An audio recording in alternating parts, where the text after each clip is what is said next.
Intersection Magazine Podcast.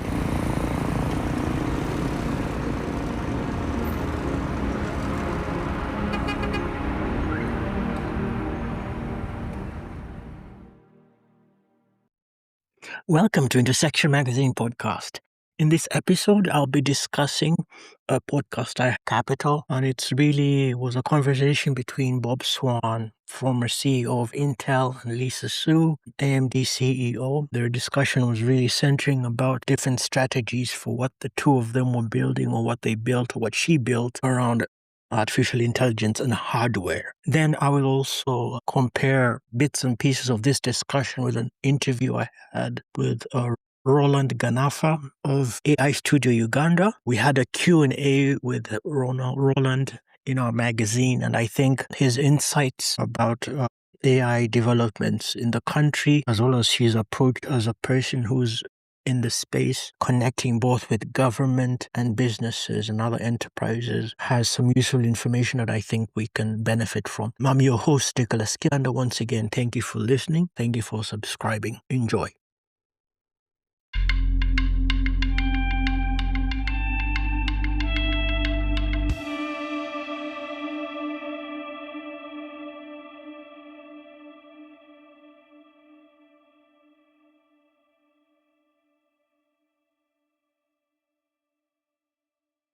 So the reason why I'm subscribing to Sequoia Capital's podcast is primarily because I want to learn a little bit more about investing. And one of the best ways to do this is to follow people who have a track record for success in the space.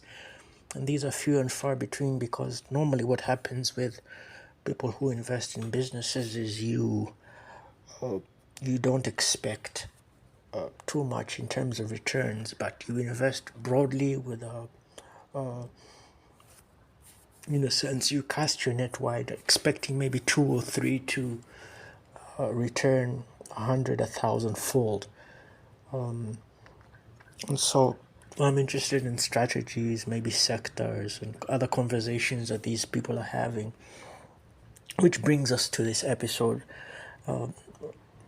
For the conversation between Lisa Su, the AMD CEO, and Bob Swan, former Intel CEO. And what they did is they asked Bob Swan to host this conversation. It's really, in a sense, was a gathering of former rivals.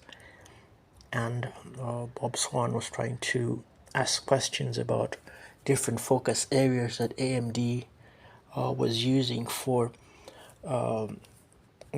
in terms of their strategies. So the conversation was summarized in several different areas, or had a few highlights. One of the things was the recognition that high compute or speed of performance is the heart, or is the bedrock of generative AI. Those models are able to do what they do because they're backed up by high performance chips, which is the business that Intel and AMD are majorly a part of. Naturally, they referenced Moore's law, which talks about processing power, how that was going to increase rapidly. Now, I think one of the things that stood out, apart from, of course, the challenges of keeping up with research and development cycles in their sector.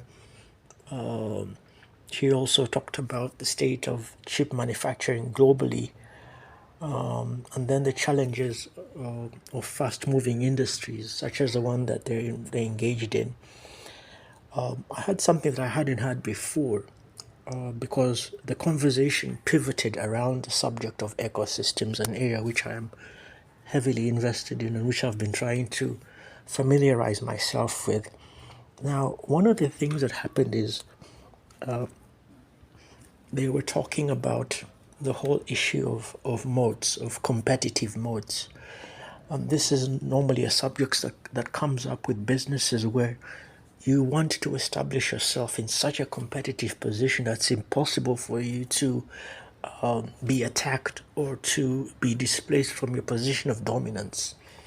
But Lisa Su, AMD CEO, made an interesting and shared an interesting insight in terms of moats. And what she said was, because of the nature of the ecosystem and so many fast-moving pieces, the fast-moving nature of the industry, the research and development cycles, you cannot afford to have a moat in an industry of this nature, because you're going to miss out on partnerships and on the benefits of integration with such an ecosystem. So I found it fascinating that the one case in which this particular company was not too keen on establishing a moat or a certain measure of defensibility was when you're building in this particular sector, and when you want to be effective in the ecosystem, you will miss out on trends, you will miss out on the benefits of partnerships.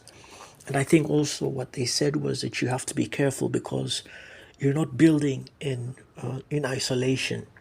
Most of what happens in some of these sectors is what you build is dependent on what somebody else is building.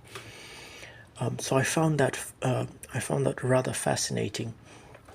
Now, if you compare the conversations between these two CEOs for majorly chip industries, and what I wanted to share from the AI studio in Uganda and its founder, the conversation with the Sequoia Capital people was mainly on the hardware side, on chips.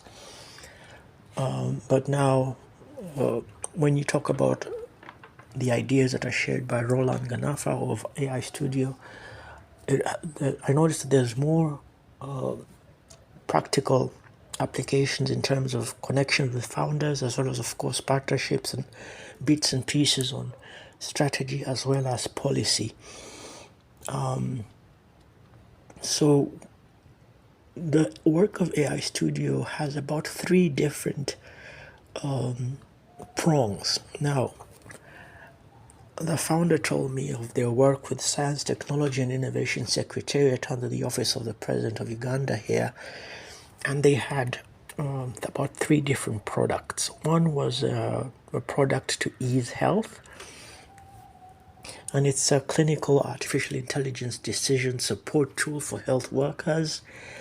The key thing about this tool is it works without internet, so they realize that you can build most tools, and most people that are building out of the country are building tools that require an internet connection, which is not a reality here. So they have Ease Health, then they have Ask Crane. So this one caters for those in the civil service, and it's designed to connect citizens to services across 7 government agencies.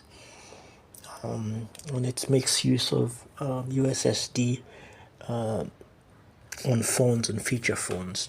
Then they have the AI Studio Academy, which is pretty much the training arm, where they have labs, they connect with universities, they have build nights, as well as other activities centered around helping developers to increase their skills and to learn about what's happening in the sectors. Now, I also asked the founder about their focus on local solutions. One of the things he said that was really interesting was local doesn't have to mean small. And he also mentioned that as they build, or as the focus of their solutions has centered around understanding the importance that imported solutions are actually not are failing. And so context has been important. For example, the use of language, the understanding that fintech products should not be designed for credit cards. Instead, they should be designed for mobile money. So language, integration with local contexts, and have been key. And then, of course, as he said, as we said before, the recognition of the idea that not many people have smartphones. So one of the other things that I think has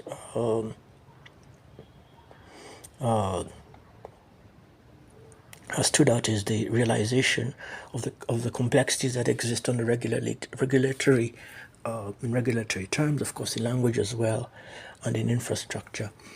I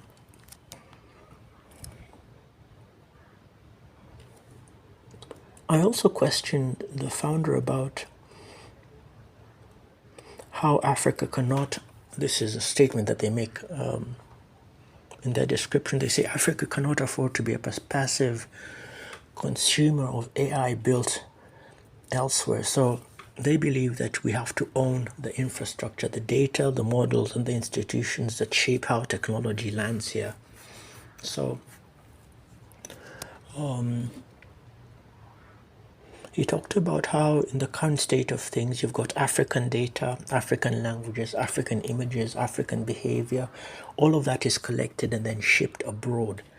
All this information is then used to train boards or to train models that local Africans have no say in. Roland Ganafa says that these models then get sold back to Africans as products. So we are providing raw material and then we're buying back finished products, which is a problem that reflects in almost all sectors, from coffee to tea to cocoa. And so the clarion call was made before of value addition, and I think we can do the same with artificial intelligence. So he breaks down the conversation into about maybe 4 parts: infrastructure, data, models, and institution. He talks about the importance of setting up servers locally, and then data sets as well locally, because when you have, he says that whoever holds the data decides what the models learn. So your servers have to be local, your data has to be local, because it contributes to how the models are learning. He also says that we have to have the capability to fine-tune our models, evaluate them, as also to build them for ourselves. And then he also, in terms of institutions, insists on the importance of policy, standards, procurement rules, and research bodies. Now, I also asked Mr. Ganafa about the state of AI adoption. Where do we stand on models, institutions, infrastructure, and data? So he says that sadly, almost nothing is trained here. But he says that Ugandans have proven that they can shape global models. So Crane AI Labs was built in Uganda. They built a cultural content benchmark, which has been adopted by Google, DeepMind, OpenAI, and Anthropic to help evaluate how well their models handle Ugandan content. Then he says, or he stated, that institution-wise, that STI Secretariat under the Office of the President and Ministry of ICT and National Guidance takes innovation very seriously and has built genuine digital public infrastructure. Then he says that infrastructure is a bit of a constraint. We have major needs in compute, connectivity, and power stability.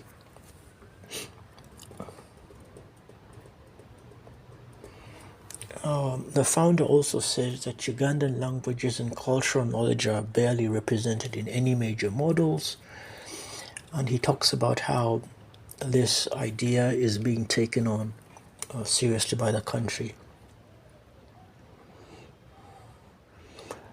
Adoption is also not a challenge, but he says that there have been some partnerships with different groups such as the NSSF, Career Expo,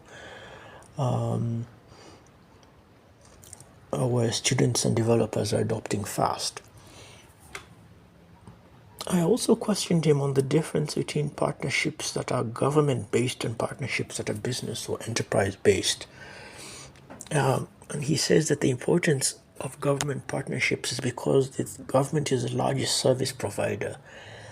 Then he also states that you have to distinguish between partnerships that are based with government or originate from government and partnerships that originate from industry. That they're doing different jobs. One is more on the policy side, the other is technical. And he described some of the key technical partnerships that exist in the country. So that, I think, was also an interesting insight. We also questioned Mr. Ganafa about their work with language models. That has already been mentioned before. It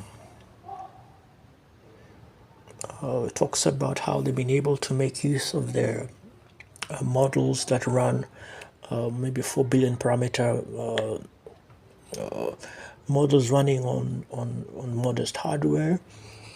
Then they also talked about applied systems like Ask Crane and Crane Agri Advisor.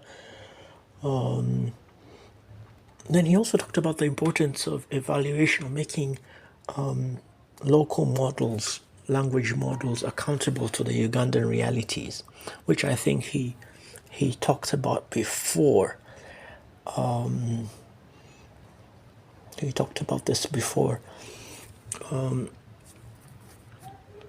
The last question was really about the state of the innovation technology ecosystem.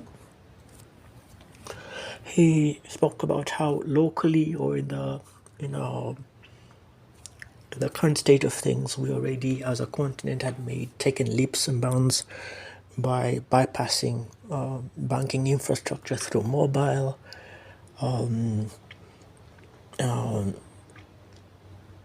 keeping landlines to mobile at the same time or as well. So he believes that we can use artificial intelligence to make similar jumps. And that's how artificial intelligence can play a major role. In terms of suggestions for the ecosystems, the need for capital is something that stood out in terms of what he sees.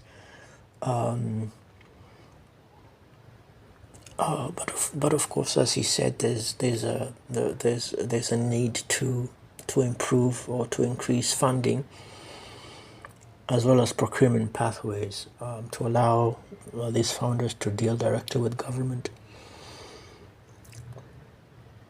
Also, I think this probably goes in the area of acceleration and incubation, that there's the need to create a bridge between brilliant prototypes and sustainable companies, which is something that your accelerators and incubators are supposed to be doing. So I think if you talk about what exists in the current in the hub spaces, the hubs need to expand their role in terms of what they're actually doing for businesses and what they're demanding from businesses and what role they can play.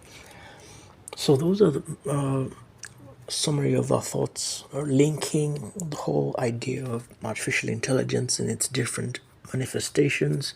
In this case, mainly artificial intelligence hardware with our conversation with Sequoia Capital, and then interrogating Roland Ganafa of AI Studios in Uganda about the state of artificial intelligence and its role in Uganda's technology and innovation ecosystem. Once again, thank you for listening. Thank you for subscribing. We look forward to speaking to you in our next episode. Intersection.